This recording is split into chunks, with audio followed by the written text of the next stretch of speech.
savez, dernièrement, j'essaie de mettre des couleurs en rapport avec le sujet de la vidéo dont on va parler. Mais là, peut-être que je vais l'éteindre parce qu'on va parler de Sony, donc c'est un peu sans vie, quoi, vous voyez. Je sais pas. Il va y avoir un cut, et après vous découvrirez la couleur que j'ai choisie pour cette vidéo, ça va être incroyable. Bonjour à toutes et à tous, on m'appelle Steven, j'ai choisi la lumière violette du coup pour faire cette vidéo, parce que je n'avais aucune saveur quant au sujet de cette vidéo, qui est une rumeur de base à laquelle je ne crois absolument pas. Alors, je sais, tu te dis, mais attends, mais qu'est-ce qu'il fait ce youtubeur à nous présenter quelque chose, à populariser quelque chose en vidéo devant des millions de personnes? Parce que oui, chaque vidéo font des millions de vues, faut quand même le rappeler, alors qu'il n'y croit pas du tout. Bien, en fait, cette rumeur part d'une logique que là je comprends et qui me fait très peur et qui est en plus possible elle par contre. La rumeur déjà, pour vous présenter un petit peu tout ça, nous vient de FandomWire qui est un site que je ne vous conseille pas tellement, si vous voulez suivre des rumeurs fiables en tout cas, qui nous dit donc que le bouffon vert de Dandian ou encore le Venom de Topher Grace, donc respectivement le bouffon vert de The Amazing Spider-Man 2 et le Venom de Spider-Man 3 de Sam Raimi, eh bien ferait un caméo dans le film Madame Web qui arrive donc en février 2024 sur les grands écrans. On a excessivement hâte de Madame Web, on va pas se le cacher, on comprend totalement pourquoi ils ont décidé de produire ce film majestueux alors qu'il y a 10 millions de personnages intéressants dans l'univers de Spider-Man, de la même manière qu'avec El Muerto, qui a concrètement eu droit à une page de comics dans toute l'histoire des comics, qui est un personnage ultra intéressant et ultra développé, mais bon, ce n'est pas le sujet ici. Ce qui me fait peur dans cette news et la logique que j'ai trouvée, c'est pas forcément Dandian et le Venom, parce que le bouffon vert de Dandian, moi c'est un bouffon vert, je vous le dis, que je considère ultra sous-coté. J'adore le physique qu'ils lui ont donné dans le film et j'adore la mentalité un peu de sociopathe qu'ils lui ont donné aussi. Et le Venom de Topher Grace, je pense que c'est un Venom qui au fur et à mesure des années se prend un peu pour un vin, vous voyez, c'est-à-dire que de base c'était quelqu'un qui était un peu sans saveur à la découverte de Spider-Man 3, pas très comics accurate, beaucoup de fans qui râlaient, et là depuis on a eu le Venom donc de Tom Hardy, on a vu à quel point il était pas ouf pour la plupart. Et on s'est dit, bah, finalement, le Venom de Topher Grace, il était pas mal, quoi.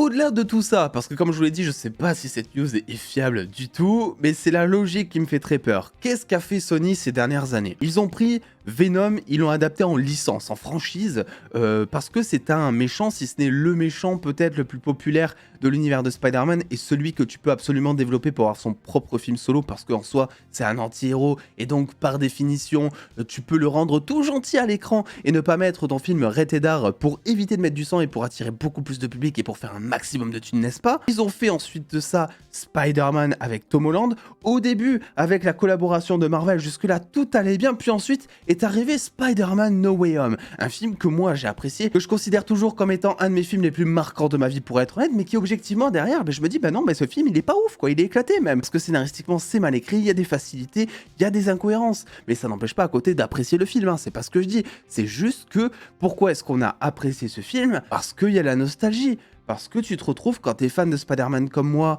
depuis la naissance, eh bien tu te retrouves à avoir sous les yeux un orgasme visuel. Mais oui, Tobey Maguire, Andrew Garfield, Tom Holland, mais c'est incroyable, c'est toute ta vie qui littéralement pendant 2 heures de film est devant tes yeux. Ta vie qui n'est absolument pas ouf puisque le film n'est pas ouf, défile devant toi à ce moment-là devant l'écran.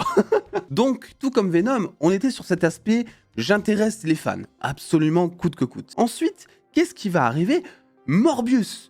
Bon, autant vous dire que Morbius, c'est le film par excellence qui montre tout ce que je suis en train de dire, c'est qu'ils ont communiqué sur quoi? Principalement, dès la première bande-annonce, sur des posters de Spider-Man qui ont ensuite été totalement retirés du montage final, c'était juste de la publicité mensongère, pour faire quoi? Pour attirer les fans et faire un maximum de tunas comme d'habitude. Et ensuite, eh bien, c'est là où les problèmes commencent, puisqu'on a Madame Web.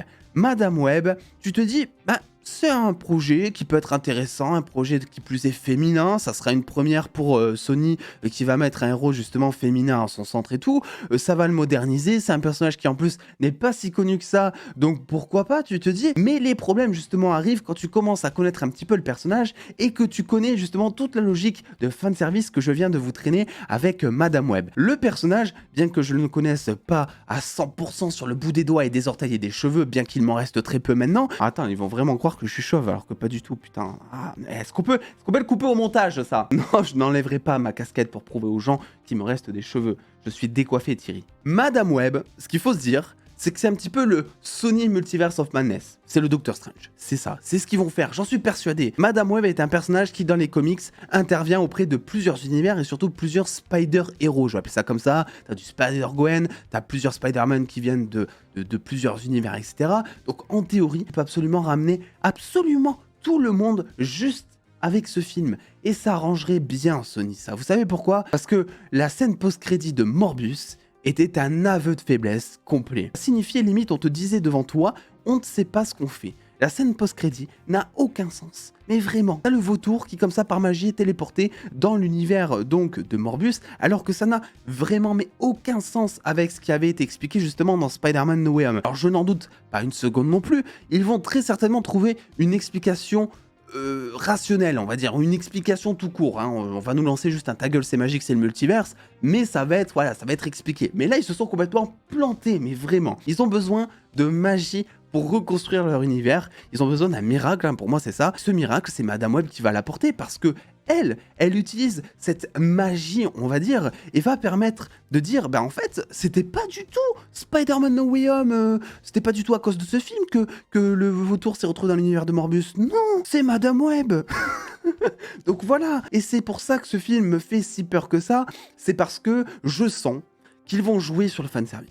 Je sens que plutôt de se dire, ok, on va développer un personnage féminin qui peut se montrer ultra intéressant tant elle a des pouvoirs qui sont totalement différents d'un Venom ou d'un Spider-Man par exemple, ben non. On va en profiter pour créer des brèches par-ci par-là et pour peut-être, du coup, pour revenir à cette théorie, ouvrir des portails sur le Green Goblin de Dandian ou encore le Venom de Topher Grace. Et même si c'est que ça, pour être honnête, même si c'est que des portails qui s'ouvrent et qui se referment au bout de 3 secondes pour te laisser les voir, ah là, ben je vais râler les gars, je vais râler. Parce que tout l'intérêt de montrer des personnages que t'as pas vus depuis un moment, ben c'est justement que tu les as pas vus depuis un moment et que ça fait plaisir de les voir à l'écran. Tu vois comment ils ont été adaptés, tu vois comment ils ont vieilli aussi. Bref, quand t'es fan depuis très longtemps et que tu vois des anciens acteurs ou des anciens personnages revenir, t'es content. Là, c'est bon. On s'est tapé les 3 Spider-Man il y a genre 6 mois, mais il y a un an. Même au moment où le film sortira, ça fera genre 2 ans qu'il sera sorti, quoi. Beaucoup trop tôt. Imaginez même, parce que ils peuvent le faire. Ah, je sais où on va aller là. Je sais où on va dans cette vidéo et c'est ça me... Vraiment, je suis pas comme un dingue. Mais ils peuvent ramener Tobey Maguire et Andrew Garfield, même Tom Holland, dans ce film. Concrètement, ils peuvent.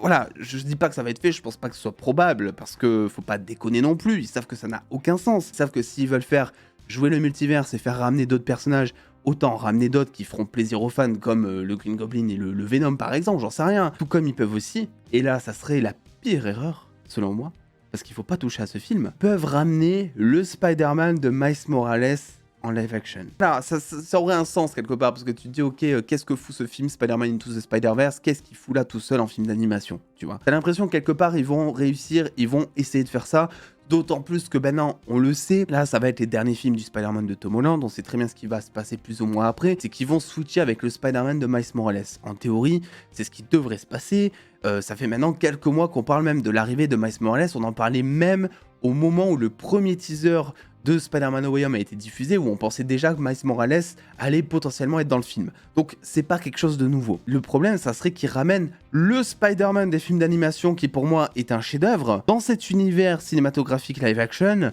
de Sony, totalement pété. Qu'on aime ou qu'on n'aime pas, mais c'est 2 salles, 2 ambiances, je veux dire quand même. T'as Into the Spider-Verse qui joue avec des codes, mais qui sont majestueux. Scénaristiquement, c'est impeccable. Ça t'apporte des personnages qui sont tous développés, des personnages qui plus est sont pas connus par le grand public. Donc t'apprends des choses en même temps. Et ramener ça dans un truc genre Venom, t'imagines? Miles Morales, je vais te bouffer la tête maintenant. Non, c'est bon ça, c'est bon. On n'en veut pas. Tout ça pour dire, parce qu'il faut quand même recentrer le truc. Je dis pas absolument qu'il va y avoir un Venom ou un Green Goblin. Par contre, ce que je pense, c'est qu'ils vont continuer de jouer sur cette logique de fanservice, d'autant plus que t'es sur un film, un personnage qui a la faculté de regrouper plusieurs Spider-Man. Et je veux dire, connaissant Sony, même quand ils ont un Morbius par exemple, qui n'a mais alors rien à voir avec le multiverse, ils trouvent le moyen dans leur trailer de ramener du fanservice pour faire venir le grand public. Alors imagine ce qu'ils vont faire avec un personnage, Madame Web, qui est capable en termes de capacité de ramener des personnages du multiverse. Ils mettent un Venom de Topher Grace, bim, ça fait vendre tous les tickets. Alors qu'en définitive, le film est pas bon. Par exemple, je sais pas. Qui sait, peut-être qu'on aura une bonne surprise. Vous savez, je fais partie des gens qui avaient encore de l'espoir au moment de Venom 2, de la sortie de Venom 2. Je faisais partie des gens qui avaient encore de l'espoir au moment de la sortie de Morbus, au moment, même avant le trailer et tout, il y avait déjà beaucoup de pessimistes hein, sur la toile, n'est-ce pas? Putain, on fait des jeux de mots, c'est incroyable ici, très originaux en plus ces jeux de mots. Mais j'avais encore de l'espoir parce que je me disais, non mais Sony, ils vont apprendre de leurs erreurs, c'était que le premier film, voilà, ils vont adapter la chose et tout. En définitive, plus on avance, plus les films sont éclatés. Selon moi, encore, Morbus pour moi est pire que Venom 2, Venom 2 pour moi est pire que Venom 1. Alors bien évidemment, il y a Kraven le chasseur qui l'a aussi fait un petit peu peur parce qu'ils ont dit que le film présenterait un Kraven qui sera amoureux de la nature et non pas vraiment chasseur à fond avec des têtes d'animaux affichées sur tous les coins de mur de sa cabane ou j'en sais rien. Ça fait aussi beaucoup parler. Et ensuite tu as El Muerto. En fait, voilà, il n'y a rien à dire sur El Muerto, personne ne le connaît, quoi. Donc, à partir de ce moment-là, c'est Muerto, quoi, justement, c'est Muerto. Donc bon, on est un peu parti dans tous les sens dans cette vidéo, mais ce que je veux dire, c'est que Madame Web, je pense qu'ils vont continuer dans cette logique de fanservice. Potentiellement, c'est ce film qui va servir à justifier la scène post-crédit de Morbus, qui est totalement éclatée, qui n'a aucun sens. Et il est certain que Madame Web soit un peu le film pirangulaire, tant pour les fans, pour aider à la compréhension, tant pour Sony, pour amener du fanservice encore plus, et se faire un maximum de tunas. Donc n'hésitez pas à me donner votre avis là-dessus. Est-ce que vous faites partie des gens qui attendent Madame Web? C'est totalement possible, je ne vous jette pas la pierre, hein. Donnez votre avis en commentaire, toujours qu'on en débatte. Le petit pouce bleu si cette vidéo vous a plu comme d'habitude, et puis les réseaux sociaux aussi sont là pour ça. Et puis en attendant les dos, prenez soin de vous, faites ou bien kiffer, des bisous les dos.